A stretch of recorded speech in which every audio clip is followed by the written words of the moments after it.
아내 서정아 씨 살해 혐의로 체포합니다. 지금부터 묵비권을 행사할 수 있고 변호사를 선임할 수 있습니다. 충격적인 오프닝으로 시작되는 영화 의뢰인. 실체 없는 살인사건을 호재로 변호사와 검사의 치열한 법정 공방이 흥미진진하게 펼쳐지는데, 특히 하정우, 박희순, 장혁 등 대한민국의 영화계를 주름잡고 있는 배우들의 불꽃 튀는 연기 대결은 단 한순간도 눈길을 뗄 수 없게 만든다. 그런데 여기서 잠깐! 누가 죽였습니까?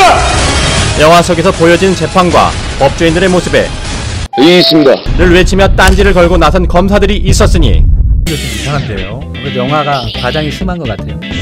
모르는 사람은 모르고 아는 사람은 안다는 영화 속의 법조인들의 세계, 그 진실을 파헤쳐보자.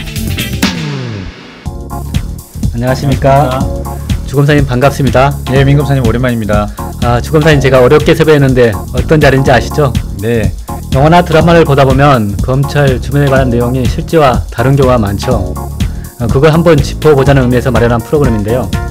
오늘은 의뢰인이라는 영화를 보면서 우리 주검사님과 함께 얘기를 나누고 싶은데, 주검사님 영화 보셨죠? 예, 영화 재미있게 잘 봤습니다. 처음에 저는 이 영화 실제 볼 때 별로 기대를 안 했는데 보면서 점점 영화 속에 빠져들게 됐습니다. 스릴러 영화를 보면은 조금만 틈이 있어도 김이 새버리는 경우가 많이 있는데, 이 영화 같은 경우에는 구성도 굉장히 탄탄하고 배우들 연기도 정말 실감나게 진행되고 있는 것 같았습니다. 예, 맞습니다. 근데 제가 개인적으로는 아쉬운 점이 좀 있었어요.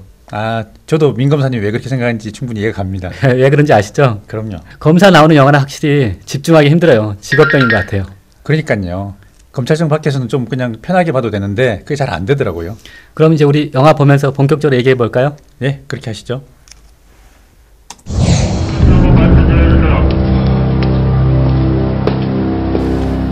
어느 날 갑자기 사라진 아내, 그리고 남겨진 끔찍한 사건 현장. 이제부터 묵비권 행사할 수 있고 변호사 선임할 수 있습니다. 결국 남편 한민철은 구속되고 이 사건을 변호사 강성희가 맡게 되는데요. 웬일인지 검사 안민호는 유난히 사건에 집착하는 모습을 보입니다. 자신의 집에서 부인 서정아를 살해하고 자신의 494-7595 은색 소렌토 승용차에 사실 언론에 보도되는 사건은 빙산의 일각이라고 봐야 되죠? 네, 그렇죠. 제가 알기로는 전국 검찰청에 접수된 사건 수가 하루 평균 7,000건 정도랍니다. 실제로는 어떤 기준으로 브리핑할 대상을 정합니까? 예, 기본적으로 국민적 관심이 큰 사건에 대해 수사가 종료할 때 브리핑하는 게 일반적입니다. 다만 예외적으로 오보를 방지할 필요가 있거나 범죄로 인한 피해의 확산이 심각하게 우려되는 경우 등 예외적인 경우에는 수사 중이라도 브리핑을 할 수가 있습니다. 그리고 수사 중인 사건을 예외적으로 브리핑하는 경우에도 저렇게 수사검사가 직접 브리핑하는 경우는 있을 수 없죠? 예, 그렇게 할 수가 없습니다. 저희들 수사 공보 준칙에 의하면 원칙적으로 공보 담당관이 차장 검사가 브리핑을 하게 되어 있어요. 예. 경우에 따라서는 그 사건을 수사 중인 부서의 부장 검사가 브리핑을 할 수는 있지만 수사 검사가 직접 브리핑을 할 수는 없습니다. 검찰은 수사 결과를 발표하면서 한 씨가 평소 의처증이 심해 아내와 자주 저 리포팅 장면 보면 화면 하단에 용의자라고 이렇게 적혀 있는데 맞나요? 그건 정확한 표현은 아니죠. 네. 범죄 혐의로 수사를 받고 있는 사람은 피의자라고 호칭하거든요. 물론 범죄로 의심을 받지만 수사 전 단계인 경우에는 피내사자라고 하기 때문에 용의자라는 표현은 정확한 표현은 아니죠. 근데 피의자나 피내사자라고 하면 사람들한테 딱 와닿지 않으니까 그냥 용의자라는 표현 쓴 모양이네요. 네, 그런 것 같네요. 아무래도 용의자 하면 느낌이 딱 오니까요. 네.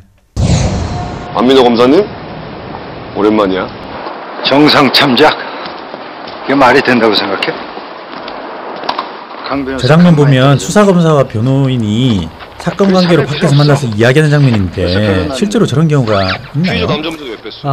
저 영화에서 보면 검사랑 변호인이 연수원 동기이자 검사 인간 동기라 아주 잘 아는 사이인 것 같은데요.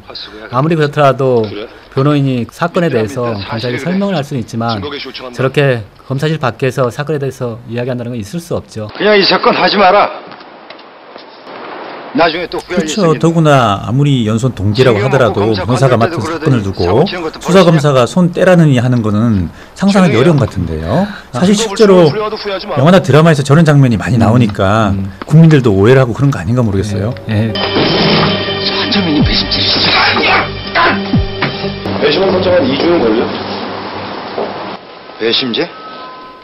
영화에서는 배심제라고 표현하는데 국민참여재판이죠. 주 검사님, 어떤 경우에 국민참여재판이 이루어지나요? 우리나라에서 국민참여재판은 법원의 합의부 재판 사건에 대해서 피고인이 신청한 경우에만 열릴 수 있습니다. 이 사건에서 살인사건은 법정형이 사형, 무기, 5년 이상의 징역에 해당되는데요.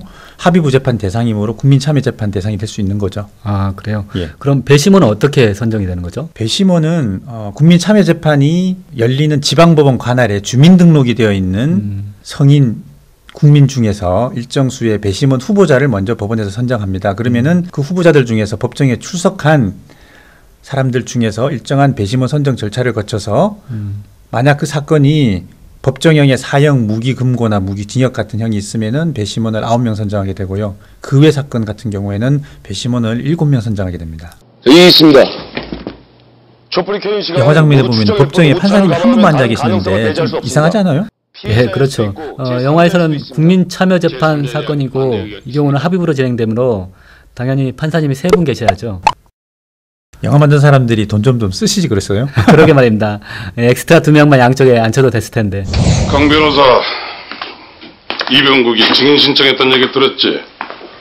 처음부터 세게 날 모양인데? 변호사님, 저 공무원증 생각나십니까? 예, 몇 년 전만 해도 적었었죠. 예. 제가 옛날 공무원증 가지고 있는데 바로 이거예요. 영화 보니까 저 공무원증을 출입문에 갖다 대면은 문이 열리고 그러던데 그럼 되나요? 이런 공무원증에 그런 기능이 있을 리가 없죠. 요즘은 이런 공무원증 쓰는데 여기 센서가 있어서 출입문 센서에 갖다 대면 문이 열리고 그러거든요. 증언하면 이깁니까? 글쎄. 솔직하게 말하지. 난 이제 어떻게든 이기고 싶다. 형사재판은 축구, 야구 같은 스포츠 경기하고는 다르기 때문에 저렇게 말하는 건 안 맞다고 생각합니다. 실체적 진실을 밝히려고 하는 것보다 무조건 이기려고만 해서 되겠습니까? 피고인의 유죄를 입증할 증거자를 빼돌렸습니다. 증거를 공개하기도 전에 빼돌려 훼손한 겁니다. 판사님, 판사실 안에서 검사하고 변호인이 찾아가서 사건에 대해서 이야기하고 있는 그런 장면 아닙니까? 이게 가능한가요? 그러게요. 법정이 아닌 판사실에서 검사와 변호인이 사건에 대해 이야기하는 건 있을 수 없죠. 또 영화에서 보면 판사는 앉아있고 변호사와 검사는 서 있는데 판사가 변호사에게 반말을 쓰고 있거든요. 근데 제가 공판검사일 때 판사님 중에 저런 분은 아무도 없었어요. 제 생각에는 이 장면이 이 영화에서 가장 아쉬운 부분이 아닌가 이렇게 생각을 합니다. 대한민국 검찰들 바빠질만 하네. 자, 이제 영화는 시체 없는 사건의 진실을 향해 거침없이 내달리기 시작합니다. 과연 사라진 아내에겐 무슨 일이 있었던 것일까? 그리고 표정 없는 남편과 사건에 집착하는 검사, 의뢰인을 위해 수단 방법을 가리지 않는 변호사는 진실이 드러나는 순간 어떤 표정을 짓게 됩니다. 내가 방법 틀려먹었다고 얘기했지. 이상 영화 보는데 아무 지장 없는 검사들의 딴지였습니다.